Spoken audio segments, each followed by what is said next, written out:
Buenas tardes, ingeniero. Yo le voy a hablar acerca sobre la norma técnica para el despliegue de infraestructura de soterramiento y redes físicas. Primero comenzamos con una pequeña introducción. La presente norma tiene como objetivo la regulación de despliegue de la infraestructura de redes físicas. Para el despliegue y construcción de la infraestructura se deberá contar con un permiso que este será otorgado por el gobierno autónomo descentralizado de la zona correspondiente. En lugares donde ya exista una infraestructura para soterramiento, queda prohibido instalar redes físicas aéreas sin antes suscribirse a la misma, y existen algunos requerimientos mínimos. En cuanto a los métodos de construcción, podemos decir que se debe utilizar únicamente los métodos de construcción que incluyen en la norma técnica o los que el Arcotel establezca.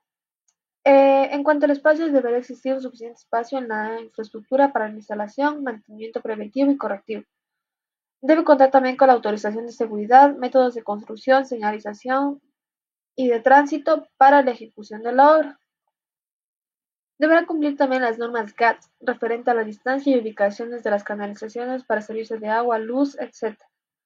En cuanto a los daños, se debe evitar los daños en la tubería y por último en el acceso debe facilitar el acceso al arcotel para realizar las acciones de control. Por otra parte, tenemos algunas consideraciones.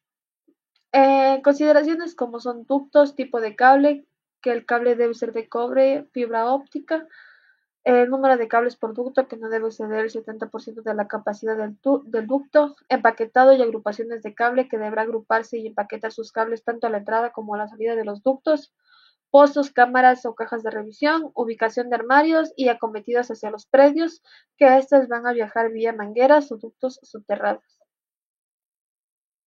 En cuanto a los derechos y obligaciones de los poseedores de las redes físicas, tenemos que, de los derechos, instalar, desplegar y utilizar las redes físicas necesarias para la presentación de los servicios autorizados, solicitar el uso y compartición de la infraestructura soterrada y los demás derechos que se establezcan en el ordenamiento jurídico vigente. En cuanto a las obligaciones, tenemos identificar, ordenar y gestionar las redes físicas a los criterios técnicos establecidos, retirar a su costo todos los insumos obsoletos, destruidos o en desuso de su propiedad que ocupen el espacio público.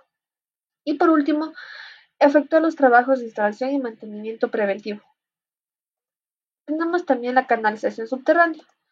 Como un breve resumen, podemos decir que es el conjunto de elementos que están ubicados debajo de la superficie y sirven para alojamiento de cables, que forman parte de la red física de telecomunicaciones.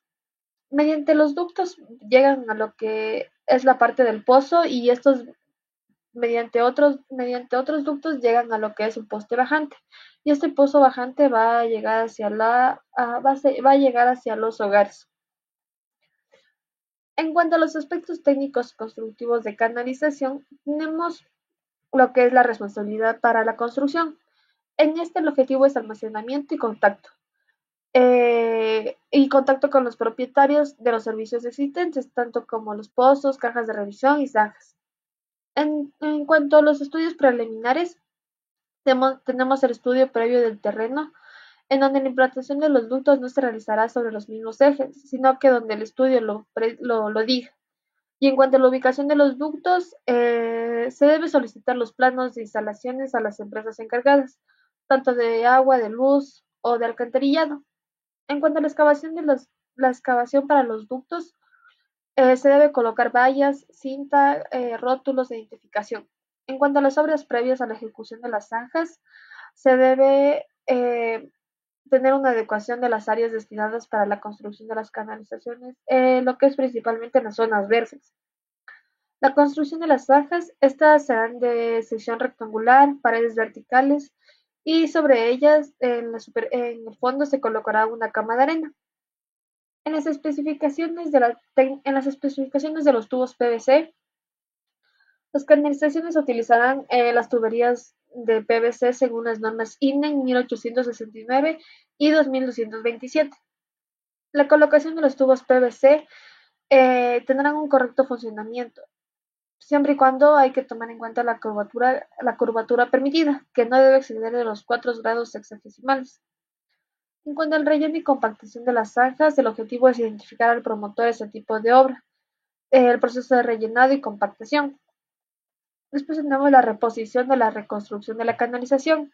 Este se refiere al suministro, transporte y volumen de los materiales para la subbase y los pavimentos. En cuanto a la reposición del hormigón, este consiste en la reconstrucción del pavimento del hormigón y que los materiales son agua, cemento y otros agregados.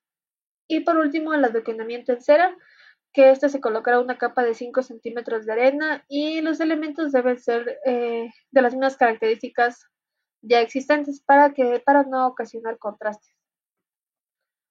Por último, vamos con la construcción de los pozos. En la construcción de los pozos podemos decir que se construirá en bloques de hormigón macizo de 40 por 30 por 12 centímetros y las paredes serán reforzadas con varillas de hierro de 12 milímetros de diámetro. En cuanto a la tapa de los pozos, podemos decir que serán ubicados en la proyección de los ejes y serán identificados según la norma técnica.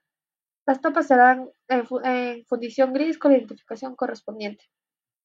En cuanto a los tapones de los ductos, podemos decir que este sirve para proteger la red canalizada contra ingresos de roedores o gases.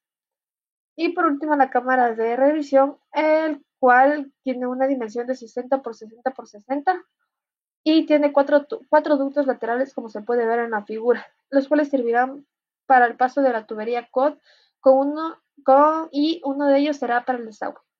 Gracias.